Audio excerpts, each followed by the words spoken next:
I first met John Travolta when we were in the screen test process for Carrie. And I had actually rehearsed with another actor, Michael Talbot, who was also in the movie. And we had a great time rehearsing. And the way it was structured was that every character, or each part tested 2 characters for each role. That's what Brian did. And I first tested with Michael, and we did a good test. And then in walked John, and I went, oh. And he sat down, and there was just this, for me at least, this immediate chemistry between us. And I thought, well, he's definitely getting this part. There's no question in my mind. And I just loved working with him. We had a great time, and he was so supportive. I remember going to the dailies, and after the first dailies we'd seen together, he came out and he says, you know, you're going to surprise everyone because they're going to look at you and they're just going to think, oh, she's a pretty girl, and they're going to go, oh, she can act. He said to me, you're really good. And oh my God, it was wonderful to hear that from him. And you know, all those years later, he'd established himself as a Hollywood icon, really. And then once we started working, it was the same. It was just that same magical kind of chemistry that we had. When Brian first gave me the script to read, when he finished working on it, I really liked it. I thought it was a good piece. It was definitely a dramatic piece. But for me to want to be in it, once John was cast, okay, I wanted to work with John Travolta again. Well, who wouldn't, you know? But I really wasn't sure how to make that character work for me. And I first got a visual. For some reason, I don't know how it came to, I just had this image of this young woman, and I just saw her as like a little rag doll, curly, red, kind of sad little girl, you know what I mean? Just kind of, oh, well, you know, goofy, not really that bright, and never really having, I mean, I just tried to think about why. Why would someone be? How could someone be this gullible? Why would she do what she's doing? And so I had to think about people that I'd met, people that I'd known, or just even my ideas about women who kind of never really mature beyond the point where their voice is still stuck in their throat. It's like, what is that about? So it started evolving in that way for me, and I think the rehearsal process then, and when we started reworking the material to fit us, then I knew I could take it on. There was never a plan for me to be in Blowout. In fact, I was absolutely certain, and Brian and I talked about that, I wouldn't be in this movie. And as he was looking for the actor to play the lead role, it just happened one day that John called and said, oh, what are you working on? And Brian told him, and he asked if he could read it. So I said to Brian, well, what are you going to do if he likes it? Because he really wasn't on the list. It was a very different character in the original script.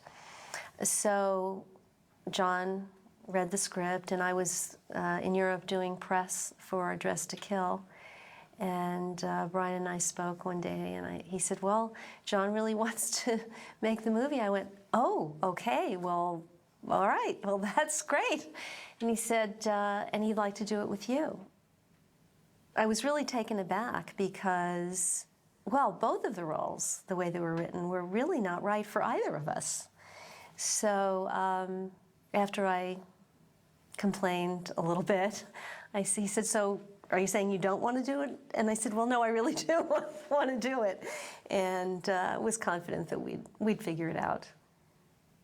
He was concerned for me, and rightfully so, after Dress to Kill, that everybody was going to say, oh, here she is again, and here she's playing this sort of... So I tried to really go a little bit far out. So, of course, we changed the hair, but that, again, was my visual of this little rag doll. And the voice, we talked about... When I talked with Brian about the character, we talked about Judy Holliday in Born Yesterday, and Julieta Messina, and from La Strada. And I had not seen that, so I watched that, and I thought, oh, okay, I knew Born Yesterday, but Julieta Messina, that touched me when I saw that performance, and you could feel the empathy for her. So originally I was going to do this Philadelphia accent. I'm really a whiz with, accents and mimicking, but I think I hated this accent so much, I just couldn't get it. So it's really a combination of a New York and Philly accent. I really love movies, It's a very interesting subject to me because I do makeup. Do you? Yeah. I mean, right now it's only behind-the-counter Corvettes, but I have this dream about doing makeup for movies. I've seen these big movie stars like Barbra Streisand, They don't do her right. No. I know how to fix her face. Really? Yeah. That's good. The original script was a very, in tone, it was a very dark, very low budget, just kind of a cerebral piece. And the two lead characters, the Jack character was, I think you'd read it and you'd think more of a Jimmy Woods or somebody who was, really like that, a little older, kind of run down, cynical. And the character that I played was not called Sally. It had a Kate or Liz or one of Brian's favorite names for characters. She was just worn out. She had been around, and she also was very cynical. So they kind of came together, and you'd look at these people and you think these are headed for nothing but disaster. This is suicide central here. So obviously John and I were much younger, so we had to address that and look at what we brought to the piece. John is not a schooled actor. He's a natural. I don't think he ever studied acting, in fact, a little bit here and there. And I studied some, but not a lot. My background was more in dancing, and certainly I've studied and coached and all of that. But I think one of the things that's worked so well with both of us was we had a great sense of play. Where are you going? Absolutely no. Wait a minute. I think you better get back to bed, really. Really liking each other and wanting to just kind of get in there and mix it up a little bit. So how do you feel? He said I was lucky, the doctor. Yeah, he should have been there, huh? Thanks for getting me out. No problem. God, I didn't realize you were this pretty with all that mud all over your face. I have any makeup on. Well, don't worry about it. It's fine. It's a hospital. Who are you? I'm Jack Terry. Who are you? Sally. Sally. Nice to meet you, Sally. Actually, there's a scene. It's in the cafe when he's trying to convince me to stay. And there's a couple things that he does in that scene that are actually in the movie that took me by surprise. So there were certain lines, and I say to him, I think I said to him, "Oh, so how'd you get that job?" And he looks at me and says, I think he just says, "I don't know." He was supposed to say something, and you kind of see me, I kind of look at him. All right, you're a Sandman, right? Yeah. Okay, how'd you get that job? That's a good question. I don't know. No, I'll tell you. But it works. It's so right in the film, and then we laugh together. And at the very end of that scene, he leans over and whispers something in my ear, which was not in the script and not in any of the rehearsals. And what he said was really funny. It made me laugh, and I love working with him that way. It's just always good to be with someone who will surprise you. I'll think about it. I don't believe that there was any ever real romantic situation with these characters in the original piece, but what became apparent is that there needed to be something there. There had to be something, and there was just a chemistry, a natural chemistry with John and I that you couldn't deny. So there were two camps on this. There was the Brian and John camp, which is no, nothing, there can't be anything there. And then there was myself and Paul Hirsch. He said, you can't. John Travolta's going to save the girl. You can't kill the girl. There's got to be something. And my feeling was that, okay, if you're going to kill the girl, how are we going to really grieve unless there's that connection between them? So I think the compromise was that we tried to imply rather than show a kiss or have a romantic thing. So it became a compromise, which never satisfied me. I felt there was always a missing moment. Not a love scene, but a missing moment where there was a little more of that look, something there would have satisfied me.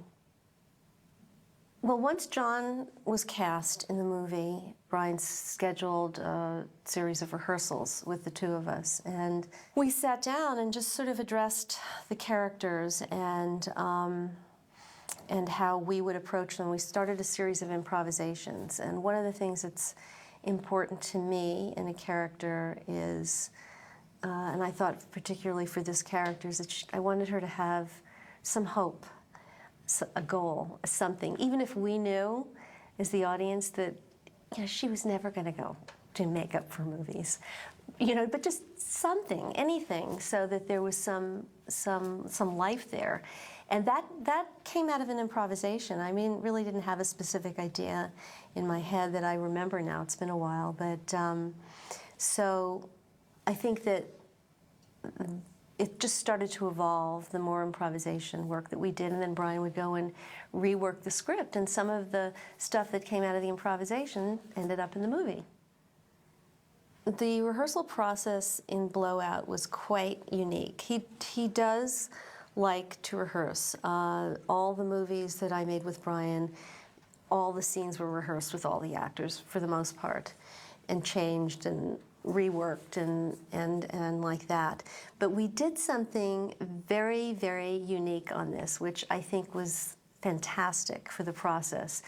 And what we did was, right before we shot the movie, we were the whole cast, everybody's in Philadelphia, and we were set up in the production building, and he had this big office, and everybody was sitting outside, and he was sitting inside, and we acted the movie from beginning to end. Each scene, next scene, and the actors would go out and the next actor. So you got to experience the role and the development of the character like a play, and he got to see it too. So, usually you're working in a kind of a vacuum by yourself, trying to figure out and working out, and how's the scene, and how's the character growing, and does this make sense? But when you actually do it, it's a great, really a great gift. I do think that Brian likes to work with actors and has always said that an actor can tell me more about this character than I've written on the page, and is interested in what it is that your opinion and your thoughts are. So in all the films that I did with him, I found him to be very open to ideas or to playing around with it, and but if he didn't feel it was true to the piece, you'd move on from there. So every director approaches things differently. I like working with a director who gives you feedback. I like the give and take, and I think that he always used to say that some of his pieces were suspense films, that I need even better actors in this piece to make it work and to make it believable.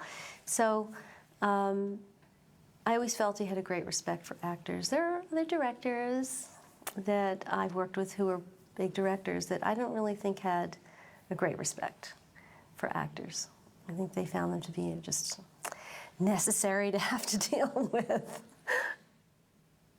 Dennis Franz was in Dressed to Kill. We had just finished Dressed to Kill together, and he played a cop in that. But in fact, Brian had used him in The Fury. He played a cop in The Fury. he had established himself as a solid actor at that point. He was doing a lot of theater.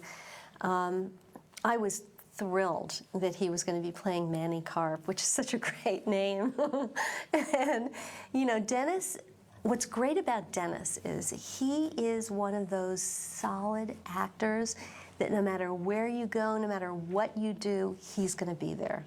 And needless to say, he created a fabulous character with Manny. And again, we had a really nice chemistry together as well, but it was really funny. I remember one day we were in rehearsal, and it was, for some reason, we just kind of slipped into one of our scenes from Dressed to Kill. It was just like this funny thing. And it's like, oh, no, wrong movie. We have to go back to Blowout.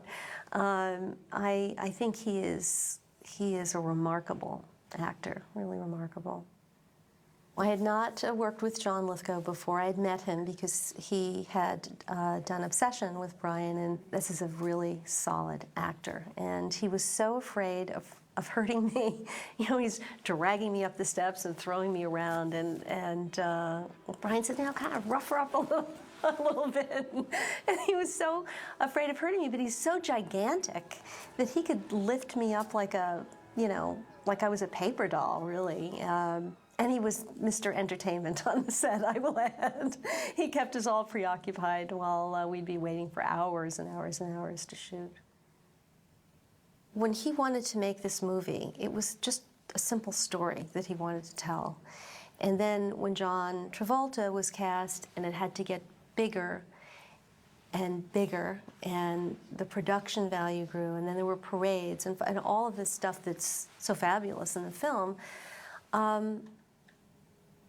it was just a necessary evil for Brian. It was just a necessary thing for him to do to make the movie work under the new circumstances.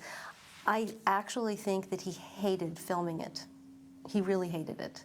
He loved planning it, but hated the execution of it. Anything that requires a lot of people and a lot of departments involved is not fun for him. So I remember thinking how fabulous it was, and looking at the parade and the mummers and all of this stuff that was there, you know, for his vision. And he was like, yeah, you know, we got to get through, just got to get through it. So for me, I would like to have seen him enjoy it a little more.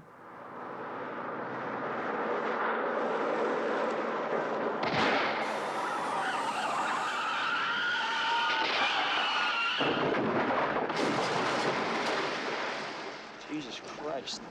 When we were shooting the car crash scene, we had to film in a tank, and we came out here to California to finish the picture in a controlled environment and not in the freezing cold at Wissahickon Creek. We got in first to be trained into the water with scuba equipment, and I had a big problem with that.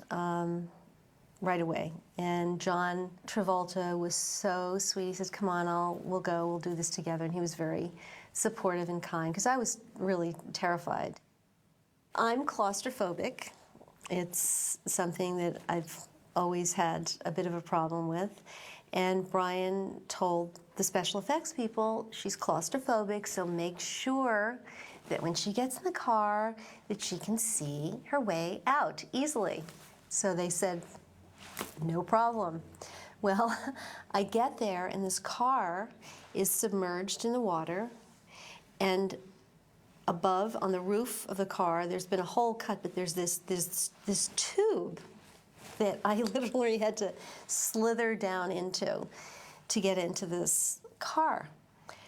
So I was a little concerned about it, but I said, well, he said, you know, it'll be okay. And so I went in there, and then essentially what happens is, once they go action, the car started filling up, but really, really fast with water. So any panic that you see, yeah, there's not much acting going on there. It was real sheer terror.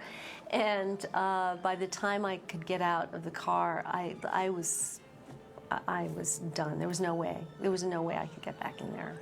So that was the only piece that they got with me, and Those fabulous legs you see going out of the window belonged to someone else. I couldn't get even back in the water at that point.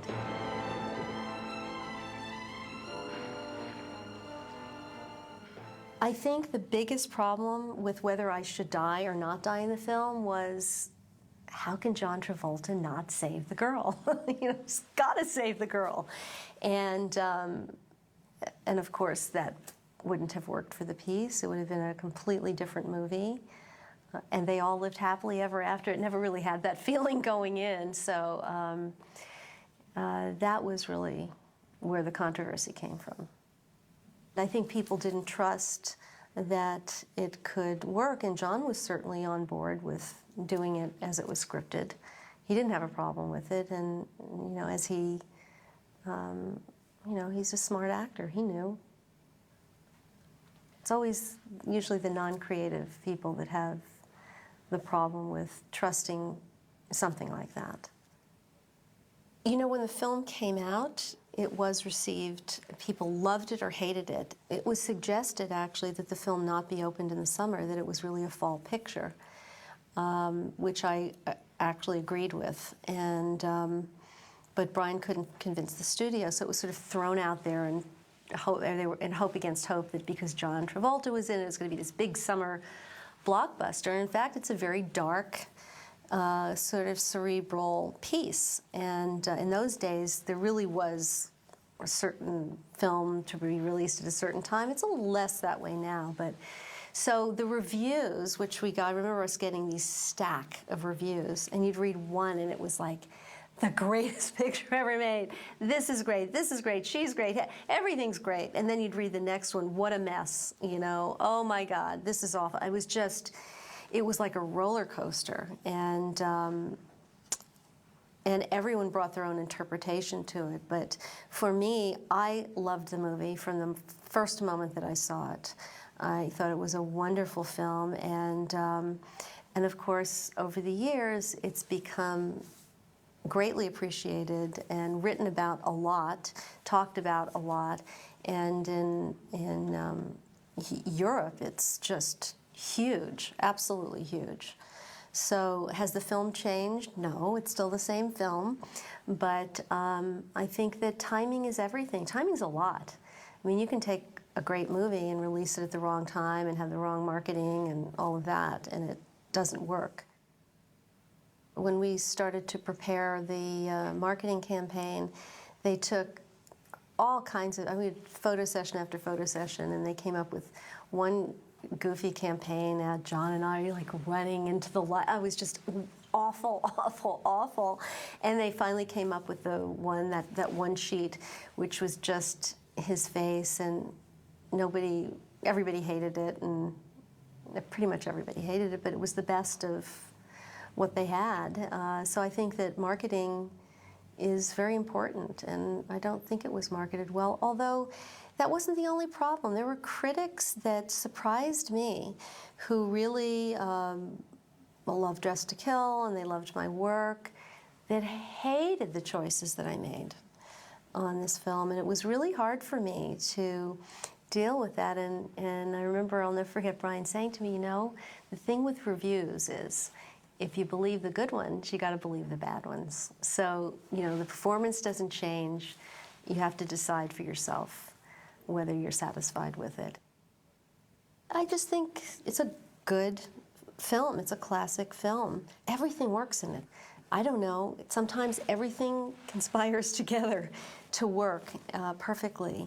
And the films where I have felt that feeling on the set, they're all still good. And the ones where you're on the set and you go, God, this is never going to work. It's never going to work, and it doesn't. There's always conspiracy, there's always political debate, there's always all of that, whatever it is, whatever period it is. But people are people, and I think that it's the humanity in the film, it's the characters, it's the double dealing, the sleaziness, all of that stuff that never changes. Blowout has great production, it has a solid script, everyone is cast perfectly in their roles, and there's a heartbeat to it. And I think that heartbeat starts at the center, and the center is John, and there it is. And it keeps you caring, keeps you watching.